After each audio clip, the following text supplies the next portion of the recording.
नमस्कार मित्रांनो, स्पर्धा परीक्षा मराठी चॅनलमध्ये आपले स्वागत आहे. मार्च महिन्यामधल्या चालू घडामोडीचा हा आपला 6वा व्हिडिओ आहे. यापूर्वीच्या सगळ्या व्हिडिओचे लिंक खाली डिस्क्रिप्शन बॉक्समध्ये दिलेले आहेत. त्यावर क्लिक करून तुम्ही यापूर्वीचे सगळे व्हिडिओज पाहू शकता. व्हिडिओ आवडले तर व्हिडिओ लाईक करा. चॅनल आतापर्यंत सबस्क्राईब केलं नसेल तर चॅनल सबस्क्राईब करा. आता आपण आजचा व्हिडिओ सुरू करूया. आजचा आपला पहिला प्रश्न आहे, 6वी महिला आशियाई कबड्डी चॅम्पियनशिप 2025 कोणत्या देशाने जिंकली आहे? याचं बरोबर उत्तर आहे पर्याय क्रमांक 1 भारत. 6वी आशियाई महिला कबड्डी चॅम्पियनशिप 2025 ही स्पर्धा नुकतीच 6 ते 8 मार्च 2025 या कालावधीमध्ये तेहरान, इराण या ठिकाणी संपन्न झालेली आहे. आणि यामध्ये अंतिम सामन्यामध्ये इराणला नमवून 5व्यांदा भारताने ही आशियाई महिला कबड्डी चॅम्पियनशिप जिंकण्याची स्पर्धा केलेली आहे. त्यामुळे पर्याय क्रमांक 1 भारत हे याचं बरोबर उत्तर असेल. पुढचा प्रश्न, खालीलपैकी कोणत्या देशाने भारताचे पंतप्रधान नरेंद्र मोदी यांना मार्च 2025मध्ये त्यांच्या देशाचा सर्वोच्च पुरस्कार देऊन सन्मानित केले आहे? याचं बरोबर उत्तर आहे पर्याय क्रमांक 1 मॉरिशस. नुकताच 12 मार्च हा दिवस मॉरिशसचा राष्ट्रीय दिवस म्हणून साजरा करण्यात आलेला आहे. आणि या दिनाच्या निमित्ताने मॉरिशसने भारताचे पंतप्रधान नरेंद्र मोदी यांना प्रमुख पाहुणे म्हणून आमंत्रित केलं होतं. आणि याच दरम्यान मॉरिशसचा सर्वोच्च पुरस्कार आहे the grand commander of the order of star की ऑफ इंडियन ओशन. हा पुरस्कार नुकताच भारताचे पंतप्रधान नरेंद्र मोदी यांना प्रदान करण्यात आलेला आहे. हा पुरस्कार प्राप्त करणारे नरेंद्र मोदी हे पहिलेच भारतीय व्यक्ती बनलेले आहेत. सोबतच नरेंद्र मोदींचा हा आतापर्यंतचा 21वा आंतरराष्ट्रीय पुरस्कार ठरला आहे.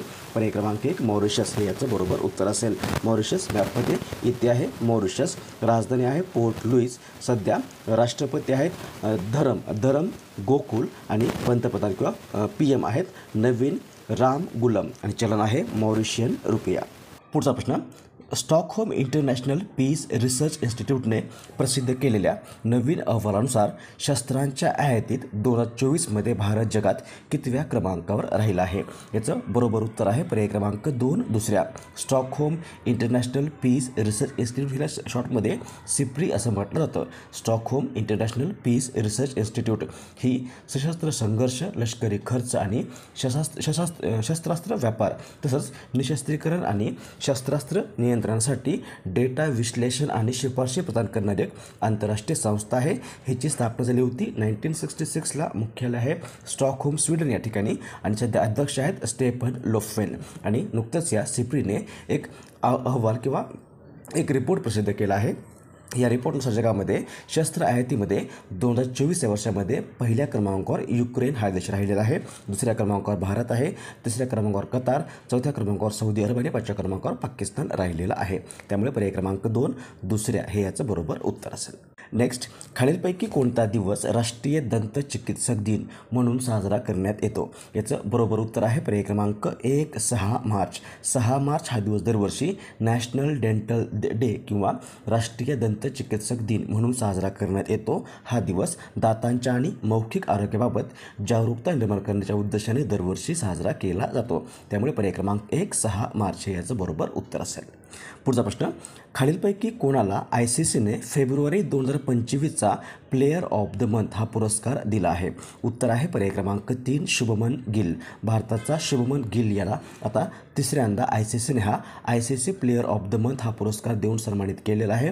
हा पुरस्कार याला आता फेब्रुवारी 2025 या महिन्यासाठी देण्यात आलेला आहे.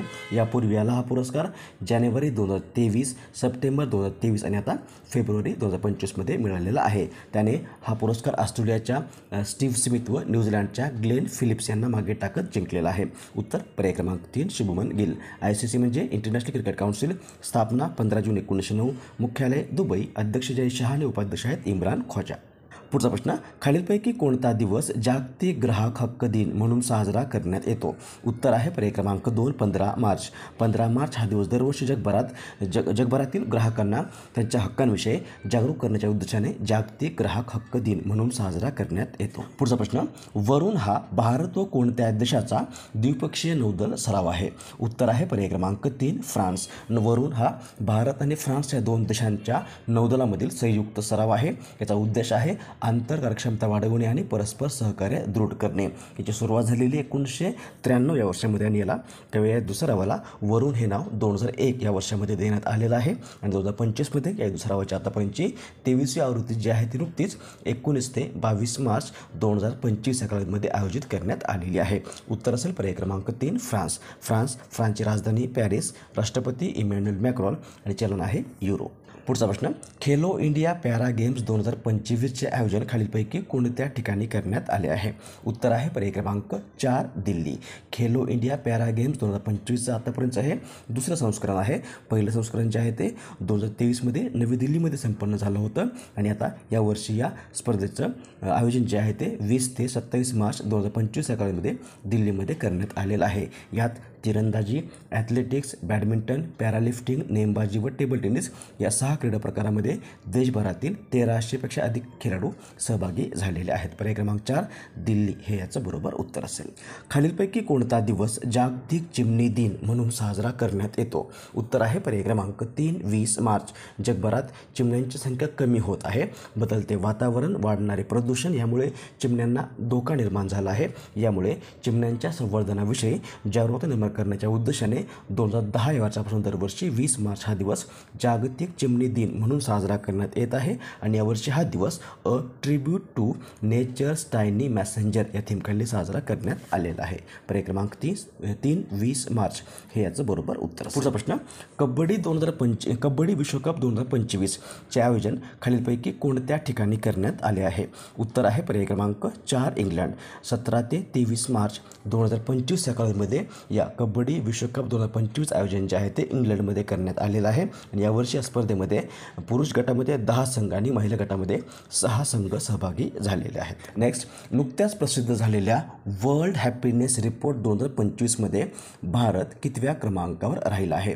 वर्ल्ड हॅपीनेस रिपोर्ट 2025 हा जगभरातील आनंदी देशांची यादी आहे आणि या यादीमध्ये यावर्षी भारत 118व्या क्रमांकावर राहिलेला आहे.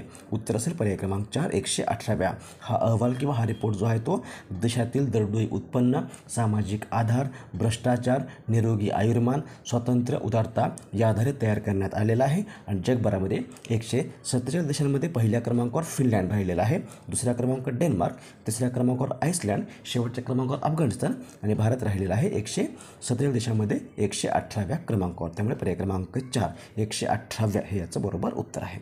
पुढचा प्रश्न, मॉर्गन स्टॅनलेने प्रसिद्ध केलेल्या अहवालानुसार कोणत्या वर्षात भारत जगातील तिसरी सर्वात मोठी अर्थव्यवस्था बनणार आहे? उत्तर आहे पर्याय क्रमांक 2 2028. मॉर्गन स्टॅनली ही एक अमेरिकन बहुराष्ट्रीय गुंतवणूक बँक व वित्तीय सेवा कंपनी आहे. स्थापन झालेली आहे 1935मध्ये आणि मुख्यालय आहे न्यूयॉर्क सिटी या ठिकाणी. आणि या मॉर्गन स्टॅनलीने नुकताच एक अहवाल प्रसिद्ध केलेला आहे. या अहवालानुसार 2028पर्यंत भारत जर्मनीला मागे टाकत जगातील तिसरी सर्वात मोठी अर्थव्यवस्था बनणार आहे. पर्याय क्रमांक 2 2028 हे याचं बरोबर उत्तर आहे. नेक्स्ट, खालीलपैकी कोणाला नुकताच 2024चा महाराष्ट्र भूषण पुरस्कार जाहीर झाला आहे?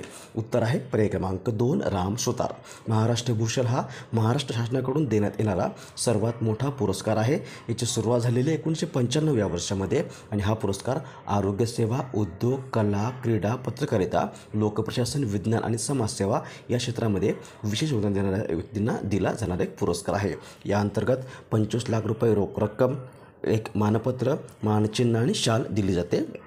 पहिल्यांदा हा पुरस्कार 1996मध्ये पुरुषोत्तम लक्ष्मण देशपांडे किंवा पु ल देशपांडे यांना दिला होता. त्यानंतर 97मध्ये हा पुरस्कार लता मंगेशकर यांना देण्यात आलेला आहे.